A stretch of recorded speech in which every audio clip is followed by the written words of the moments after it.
What's going on, YouTube? Welcome back to Let's Be Real. I'm Alex. To my left, we have Eduardo, and today's topic is just going to be about the mid-season recap and the All-Star game. So let's jump right into it, man. Let's be real. Facts. So, man, how you feeling about the standings right now? Standings looking pretty good on both ends. Okay. I mean, Celtics finally winning games right now, close games, big games. Kyrie Irving been balling out. We're currently on a 5-game winning streak.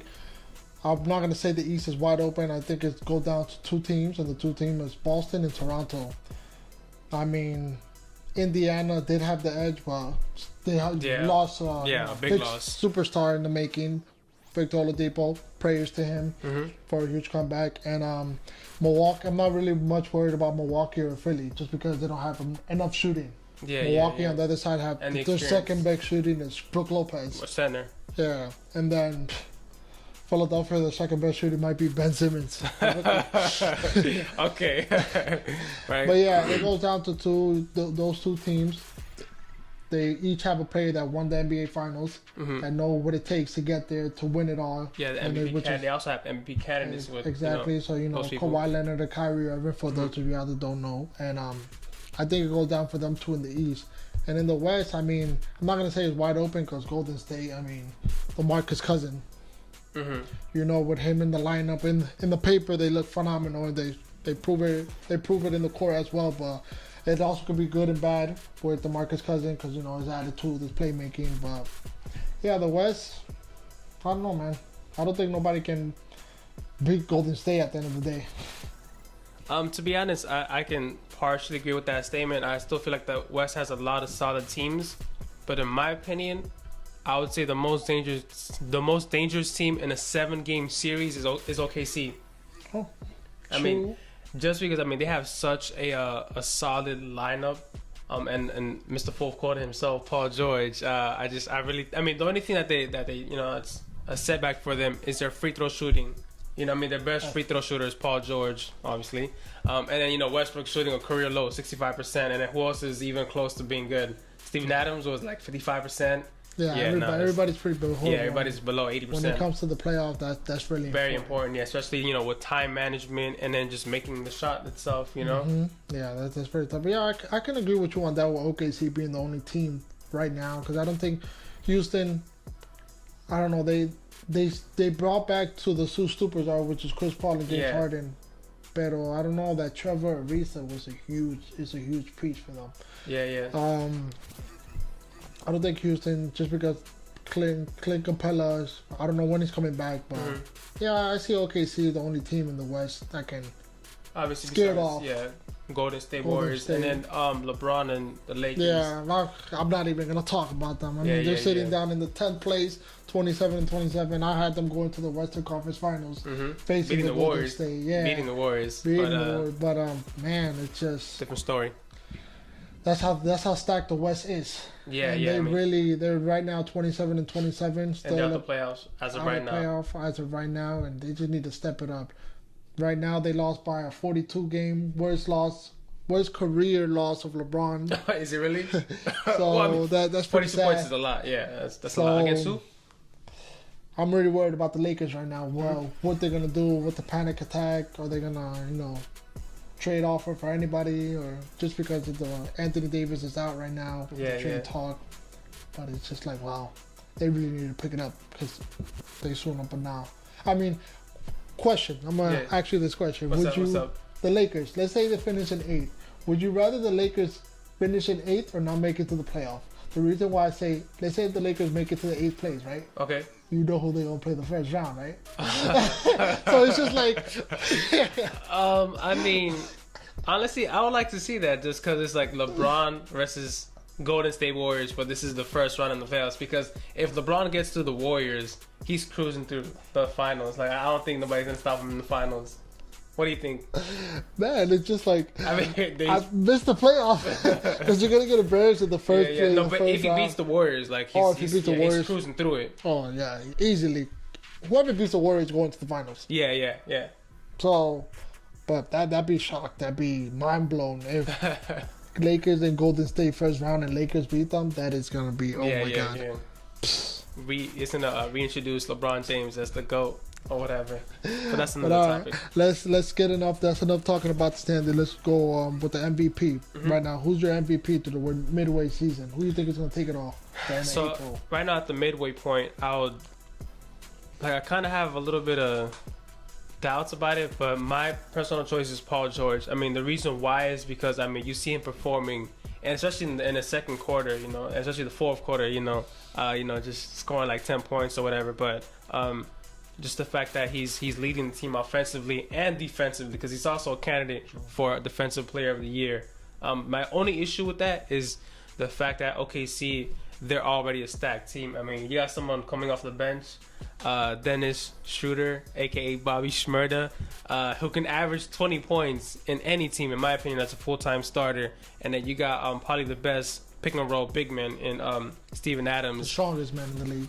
Yeah, strongest man. You see that play where he was grabbing that one guy? I forgot who it was. Willie. It was Willie. He was trying to move, and he's like, "Bro, you're not going anywhere." And then Mr. Triple Double himself. And then Grant, he's a nice piece to the team. I feel like OKC is such a nice team. You know, that kind of, to me, hurts Paul George's race for the MVP, as opposed to someone like Giannis, who's really in that team by himself.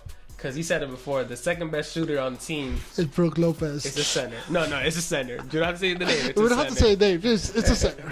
That's why I feel like, he's really by himself. He's the most valuable asset to that team, as opposed to Paul George. Obviously, he's the most valuable assets, but he has a squad. Yeah, you did. You brought up a good point there. I mean, but it's just what Paul George is capable of doing, and also it's because he's in a harder conference. Yeah, than Antetokounmpo. Yeah.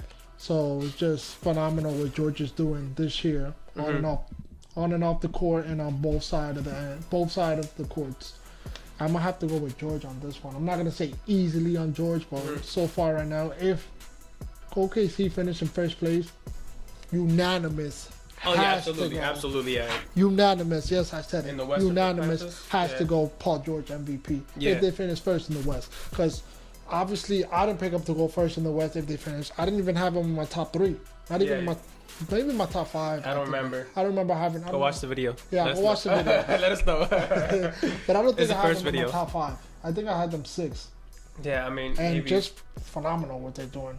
I mean, and I don't think nobody saw Paul George being in the MVP race. Not even because last year. I mean, he still had a great year last year, but not enough to be, MVP. And after, I didn't expect this to come up for him for that leg injury in the USA scrimmage, and just phenomenal what he's capable of doing. Hopefully, in 2-3 years, switching it off, Gordon Hayward will be performing like this, because after a scary injury last year, they'll eventually pick him up. Paul George sent Gordon Hayward a message saying, "Be patient. Yeah, it's I know it's gonna take some time and all that. Just don't get hard on yourself." Which good message from Paul George. Yeah, and then just I guess like speaking on the whole last year versus this year. I mean, OKC went from being like a mediocre team on defense to being the top 5 in defense. And that is just crazy. That is just one player. That made a difference. One player. We don't gotta say his name, but you guys know who he is. One player, and it's just crazy how the defense got way better. Paul George game got way better. Yeah.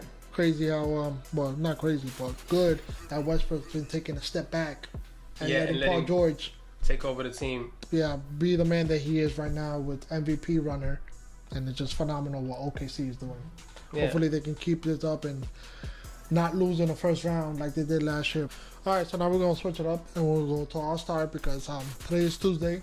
On Thursday, Team LeBron and Team Giannis, they're gonna do their draft. We're gonna do our draft. You're Team LeBron and I'm Team Giannis. Okay. You obviously go first since you have the most vote. And who would be your first pick for the All-Star? My first pick is KD. Facts.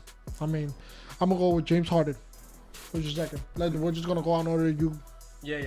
Mr. Fourth Quarter. I'm going with Curry. So my number 3 pick is the big man from Philadelphia. I'm going with Kawhi. Kawhi, okay, and then I'm gonna go with your homeboy right there, Kyrie. I got Kemba. Kemba Walker. Whoa. Alrighty, and then that's obviously the 5 because LeBron is obviously the 5th starter. So now for reserves, my first pick was Anthony Davis. Mine is gonna be Klay Thompson. And I got your homeboy cat, Karl Anthony Towns. I got the Joker. Mr. Triple Double. I got the time. Damian Lillard. You know, I'm gonna go with the who I chose for the most improved player from this season. Obviously, last year, this season, D'Angelo Russell. Yeah, that was a nice pickup. I got L.A. LaMarcus Aldridge. I got the best 3-point shooter from Philadelphia. I got Blake Griffin. You know what it is, right? Ben Simmons for you guys who don't know. And then, I didn't catch it. I was like, wait, is he really?